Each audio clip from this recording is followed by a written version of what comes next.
please welcome President and CEO of Empire State Development, Hope Knight, Principal, Janus Property Company, Jerry Salama, Lieutenant Governor, Brian Benjamin, and please join me in welcoming the 57th Governor of the great state of New York, Kathy Hochul.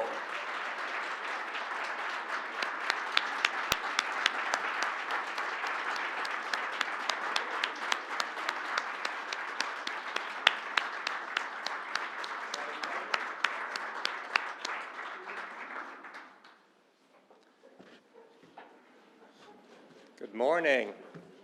Great morning. Thank you. I'm Jerry Salama. I'm your host from the Janus Property Company, and together with my partner Scott Metzner, we are thrilled to welcome you to the celebration of the Taystee Lab building with the Governor and so many other leaders that you'll be introduced to this morning. My role is to be very brief. I want to welcome you, and I want to give thanks. Thanks to you, our neighbors and community members, for joining us, and for the incredible support and love that it means to be part of Harlem. The Governor and ESD President Hope Knight will introduce our distinguished officials who came to celebrate with us. I want to personally thank the hundreds of elected officials, community leaders, financial partners, architects, engineers, consultants, and talented tradespeople who made this dream a reality. I see you all, and I thank you all. We look forward to the next step of companies, life science specialists, nonprofits, and restaurants moving into this gorgeous new building with all their jobs. Today, we focus on the state of New York to thank the Regional Economic Development Council for an early and important grant that jump-started this project. This allowed us to create Taystee as a purpose-built life science center that is all the more critical for health research and medical inventions, as we have all learned over the last 2 years. In the world of life sciences, there's often the discussion of an ecosystem. Welcome to our ecosystem. Out of every window in this building, we have talent and brains and creativity. From one window, we have City College. Out of the other window, we have Columbia University. And on every street all around us, we have the energy and the charm and the arts and culture of world-renowned Harlem. And we've tied it all together into the Manhattanville Factory District, which is a campus connected with landscaped open areas open to everybody. We're always happy to come together and celebrate milestones in the district. In our groundbreaking ceremony for this building a short while ago, we were graced by wonderful public servants. They included then Lieutenant Governor Hochul, who is now a governor, then State Senator Brian Benjamin, now our Lieutenant Governor, then Council Member Mark Levine, now our Borough President, and then Congressional Assistant Sean Abreu, now a Council Member. So it's clear that Taystee Lab building is a good luck charm for our public servants.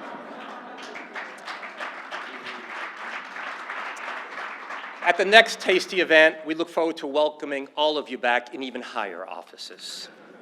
But right now, let me introduce our wonderful governor. Kathy Hochul has had an illustrious career in public service, starting from her local town board to the Erie County clerk, to a member of Congress, to lieutenant governor.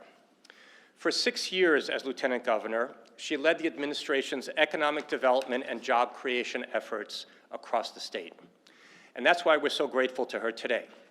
She's had the foresight and the courage to champion projects like Taystee, while taking on larger challenges and confronting the pandemic head-on. And she's presented a bold vision for economic recovery in the state with historic levels of investments with a focus on building back better and more inclusively. The governor was born and raised in Buffalo, but she's always welcome in Harlem. I give you Governor Hochul.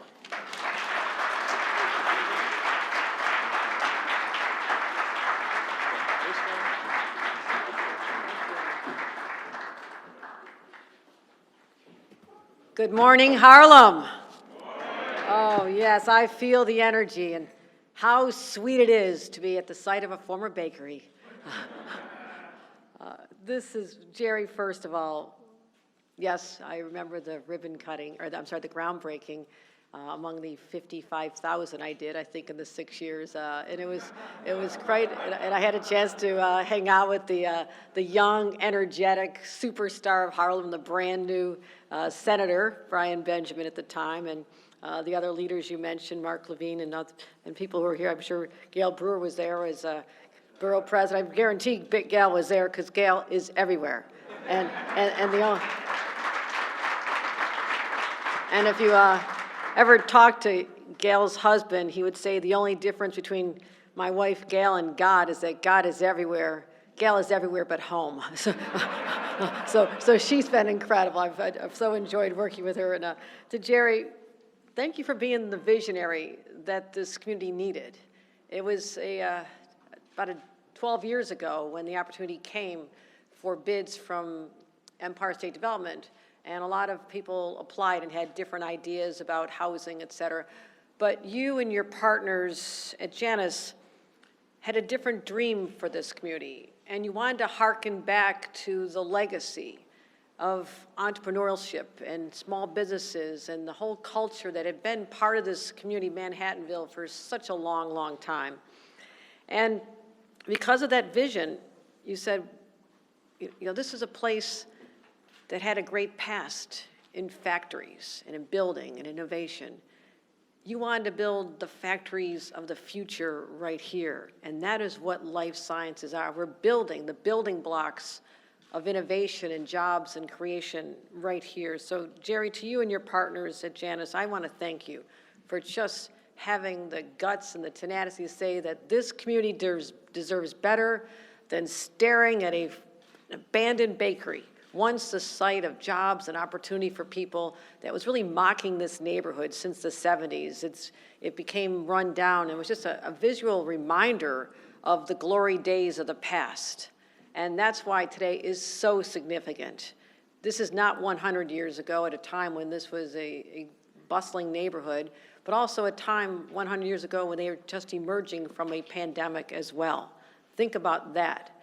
And we have an opportunity here to leave a mark on places like Harlem and other parts of our city and our state in this post-pandemic world. And that's why this is such an exciting time for all of us. So I want to thank you for being one of the leaders, the people who before had a vision for this area that is being realized literally as we're coming through the final, hopefully, weeks of this pandemic. So Jerry, to you and your partners, I say thank you. Hope Knight, our president and CEO of Empire Development, another Harlem native, is that correct there? Yeah, I got lieutenant governor, my head of Empire. Please don't tell everybody else. It's a lot of focus on this community because this is an energetic place. We all know that. And I also want to acknowledge some of our other elected officials. I mentioned Gail Brewer is here. I think Inez Deckens is here. I don't have my Inez? No, okay. I'm sure she's on her way. And Cordell Clear is here, our new senator. Mark Levine, I believe, is on his way as well. Must be a lot of traffic out there today, right? Oh, Mark's here, okay. Hey, and I came down from Albany in less time it takes you to go a few blocks there, but I just want to say, I was up at the crack of dawn, so I would not be late for this event, but that's all right. I'm not going to judge anybody. I'm not judging.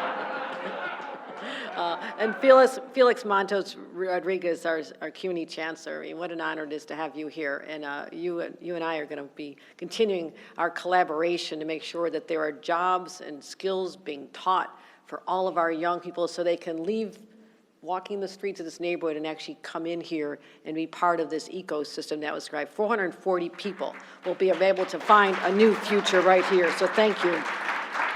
And Kathy Wild, our president and CEO of the Partnership for New York City. I mean, she is at every single significant event because the partnership has been driving this. And I want to thank her for her work on the Regional Economic Development Council with me for these many, many years. And I also see a former member of the Assembly, Keith Wright, is here. Thank you, Keith, for joining us. So yes, it was 2 years ago. It was a lovely May Day.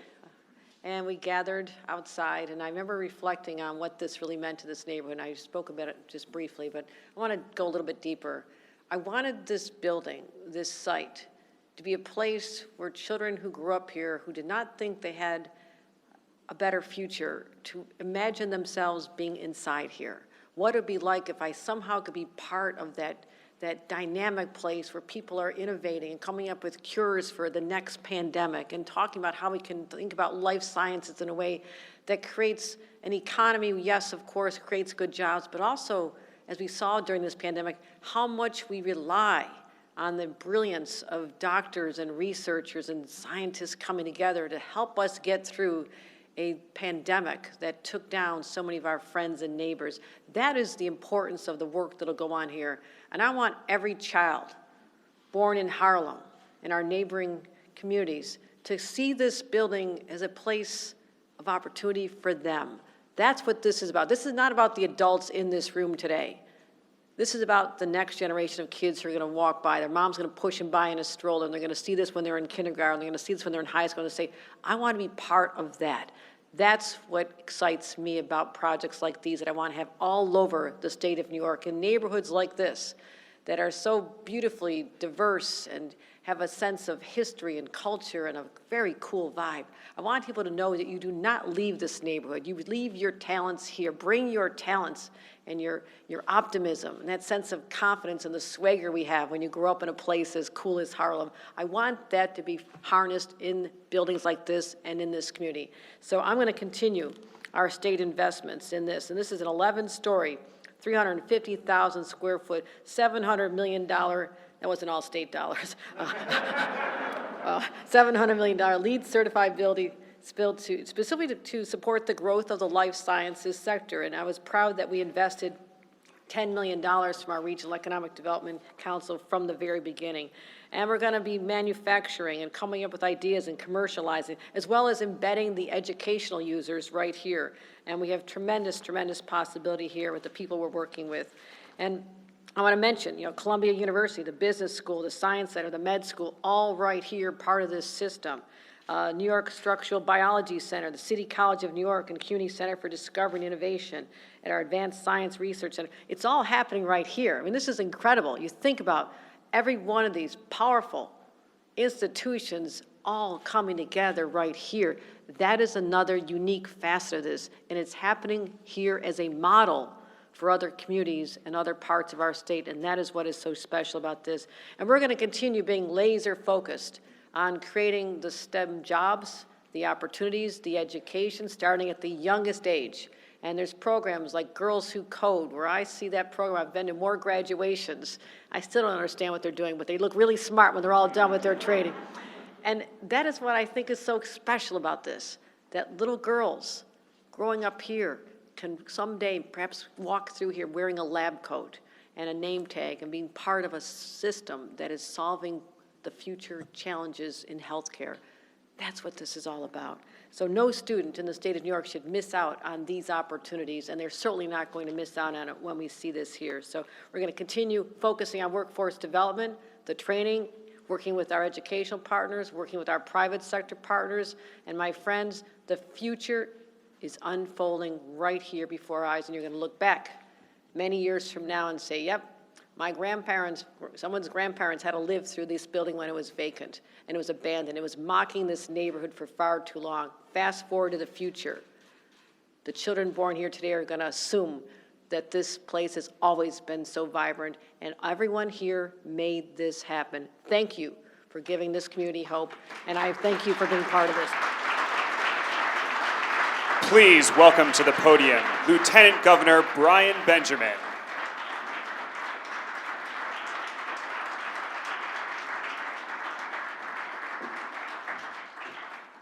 My friends, it's an honor to serve with Governor Kathy Hochul, the first female governor of the state of New York who is working so hard. I used to think I worked hard. I have nothing on Governor Kathy Hochul. Oh my God, thank you so much for your leadership, Governor. And to my friends in Harlem, West Harlem, I just want to say today is a great day. I remember 12 years ago, and I remember Scott Metzger and Jerry Salama, we had a meeting, and we talked about your vision for this site. And I was one of those skeptics. I thought, how are you going to do a project of that scale and magnitude without housing, without affordable housing, which, by the way, is a need we have in our community? How are you going to do that? And they said, we're going to do it. We're going to make it happen. We don't care if the banks say no. We don't care who says no. We're going to keep plugging away until we get to yes. And those yeses have accumulated, and now we are here today. I want to say congratulations to the Janus Properties Company for having vision. You know, a lot of people have sight. Not many have vision. You showed vision at a time when Harlem needed it. Because here's the bottom line. You know, it's easy for us to all be here today. It was another thing 12 years ago when you had to figure out that you're putting your financial capital on the line on a vision that many people didn't think was really possible. That's real leadership. But it wasn't done alone. We had our now county leader and assembly member, Keith L.T. Wright, who was fighting for this project. We now have our new senator, Cordell Clear, who was always championing projects like this. Manhattan Borough President Gail Brewer, I don't even know how, I'm sorry, now City Council member Gail Brewer, who has always fought for this community. And I see Ken Knuckles from the Upper Manhattan Empowerment Zone, who worked on investing in projects like this. And in Hope Knight, our new chair of ESD, used to be the COO of the Upper Manhattan Empowerment Zone under Ken Knuckles. And I see also our good friend Blair Duncan, who is now running UMass, Upper Manhattan Empowerment Zone, and Curtis Archer from HCDC. These are people who have been investing in this community and have helped us to get here. And so I won't be long. You know, the state did give her early $10 million through the Regional Economic Development Council. I think it's important to say that because that wasn't an easy $10 million to give. And at the time, our then Lieutenant Governor, Jesus, I'm getting confused. Our then Lieutenant Governor fought hard to get that $10 million for West Harlem and for Harlem and for this vision. And as the governor said, there are going to be young people who are going to walk by this site in a few years and not know that there was a time when people believed that this was not possible right here at the place they call home. And that, to me, is something to celebrate. And so I'm honored to be here at this ribbon cutting. I was honored to be at the groundbreaking, and I was honored to be at everything else you've had. Because this is the vision. This is the future. And here's the beautiful thing. Now at this site, there will be now derivatives. There'll be spinoffs. There'll be other companies that will say, oh, we can come to Harlem because of this building, because the life sciences are here. It's not complicated. Banks will say, oh, we can finance that because we saw what happened with the Janus property site. That is beautiful. Thank you for your vision. Thank you for believing in Harlem, and we will continue to make this the greatest neighborhood on the face of the earth. Thank you very much. Please welcome to the podium, Hope Knight.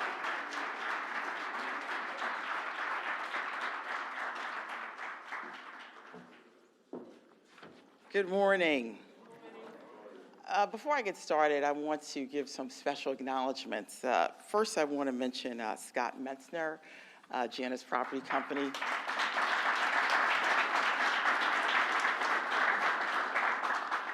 This is a career full circle for me. I remember early 2000s talking with Scott and Jerry about their plans for this building and what's happened here, so fantastic. I also want to mention a couple of friends and partners, members of Community Board 9, members of the New York Economic Development Council, New York City EDC Senior Vice President of Life Sciences and Healthcare, Susan Rosenthal, Vincent Boudreau, President of City College, Jessica Walker, President and CEO of the Manhattan Chamber of Commerce, and Kenya Abreu, President of New York Women's Chamber of Commerce. It's great to be here in Harlem. Before I had the extraordinary honor of being asked by Governor Hochul to serve as President and CEO of ESD, I spent some time around these parts.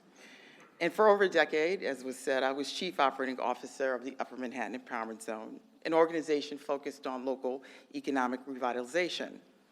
One of the projects I was involved in during my time at UMass was the creation of the Manhattanville Factory District.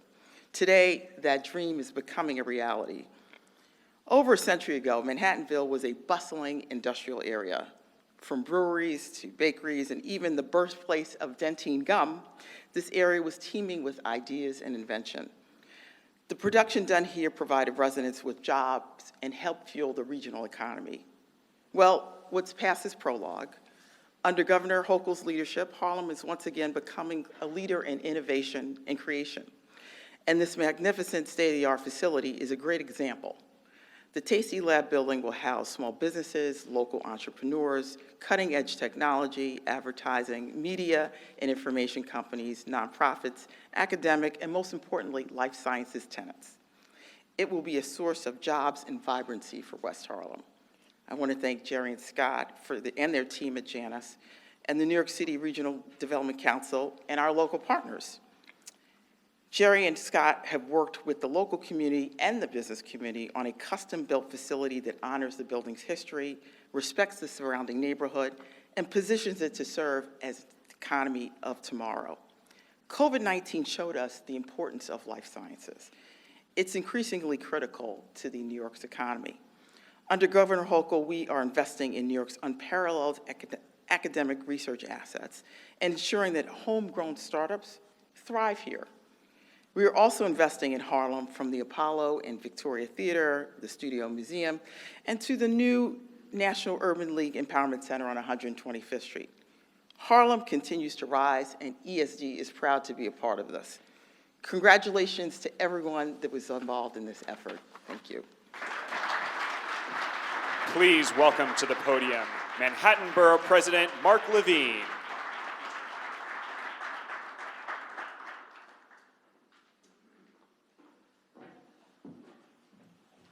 I'm still processing the fact that our governor got up at 4:30 this morning to beat us all here. Very, very impressive. In my defense, I had an alibi. I was being interviewed by Bryant Lair. There's a tape. This is really a meaningful moment for me, especially because of how well I know Jerry and Scott. And I don't know if all of you do, so I want to explain to you the kind of relationship they have built in this community, which is, it's really extraordinary and should serve as a model. They have spent a decade and a half on the ground building relationships in this community, building partnerships with the community board and beyond in the neighborhood, building trust, and giving back in many, many ways. They are one of the most generous supporters of tenants' rights activism in West Harlem. And the result has been that they and this project have really been embraced since the vision stage and now through the completion of this incredible building. Their vision to not see the historic legacy as a burden but an asset. They've really made it one of the defining features of this project. Their vision to ensure that the future in life sciences is not just the Upper East Side. Now, I represent the whole borough now, so I love the Upper East Side. Please put that on the record. But it is simply not fair that kids in this neighborhood have not had direct access to those jobs in their home neighborhood. There's no lack of talent in West Harlem, in Northern Manhattan. There is a lack of opportunity, and we need to change that. And we're doing that here today. And what you see right now, those buildings, new buildings coming over the horizon, over the building line there, that's the new medical school at City College. You can see out the back there a $1 billion neuroscience building, the Jerome L. Green Science Center. We have the potential to create a corridor here that we can have exchange of ideas and synergy here uptown between all these businesses. But completing this building was really the linchpin to that. It has been an absolutely Herculean effort that Scott and Jerry have pulled off here. Governor, don't feel bad that the state only put $10 million in. That's $10 million more than the city. So you all deserve enormous credit, and Hope Knight and ESD deserve enormous credit, but the tenacity of the leadership at Janus, which could have quit at any point, at 100 points, in this very difficult, complicated project, and didn't, so that we can be here today. And finally, because I'm standing between us and the ribbon cutting, if there are any potential tenants in the room, right now or watching us online, you want to be here. You want to be in this building, on this street, in this neighborhood, in this emerging life sciences corridor, in a community that has embraced this vision, that wants to work here. So come on down and sign a lease, please. And now, I think we can cut a ribbon. Is that right? Or do we have one more speaker? We're cutting a ribbon. Everybody come on up. During the ribbon cutting photos, please remain seated.